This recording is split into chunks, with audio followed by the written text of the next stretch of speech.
So Canon just announced a few new additions to the EOS R family today, and we've had the chance to try them out, starting with the full-frame EOS R6 Mark II, which brings a slew of improvements in both hardware and software.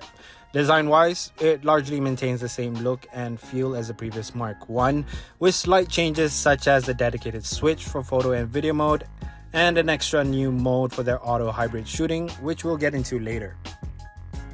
Speaking of shooting on the photography end, we have an upgraded electronic shutter now, being able to output 40 frames per second continuously with autofocus. That's slightly above the standard 30 frames per second you get with other EOS cameras. Touching on the autofocus, if you like shooting horses, zebras, trains, or even planes, the R6 Mark II covers you in that aspect as well, including them within the camera's deep learning algorithm. Auto subject detection also detects different subjects within the same frame, so that's convenient. We also had the chance to test out the upgraded tracking with a non-production version, and for the most part, it works splendidly. Human subjects track accurately with little to no lag in the focus tracking. It also managed to detect the plane that was passing by relatively quickly. When it comes to detection and tracking for cars though, we did have a little trouble getting it to work right most of the time, but that's mostly due to the shooting conditions we were in. If you are shooting closer to the car with more depth, it should just work fine, according to Canon that is.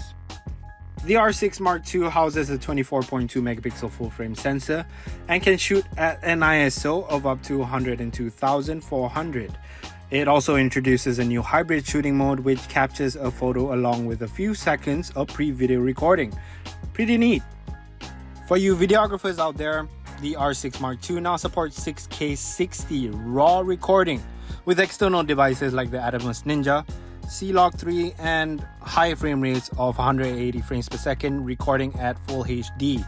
But amongst the various updates and improvements, arguably the most useful one has got to be the unlimited recording at 4K 30 FPS. Focus breathing compensation or correction is also now available for the first time in EOS cameras. Basically what it does is that it adjusts the focus of the subject when there is a shift in movements or angles. Probably useful when used in tandem with the autofocus tracking for shooting videos. Last but not least, the R6 can now also be tethered with your PC as a webcam without the need to install the EOS WEBCAM utility software. It's truly a plug-and-play solution now. Aside from the camera, Canon also announced their new RF 135mm f1.8L lens, along with the Speedlight EL5, which brings about its own set of improvements within the Canon ecosystem as well.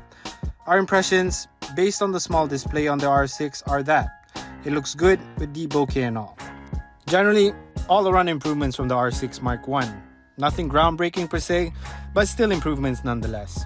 If you have any questions in particular you'd like answered about the R6, do let us know and stay tuned for our full review.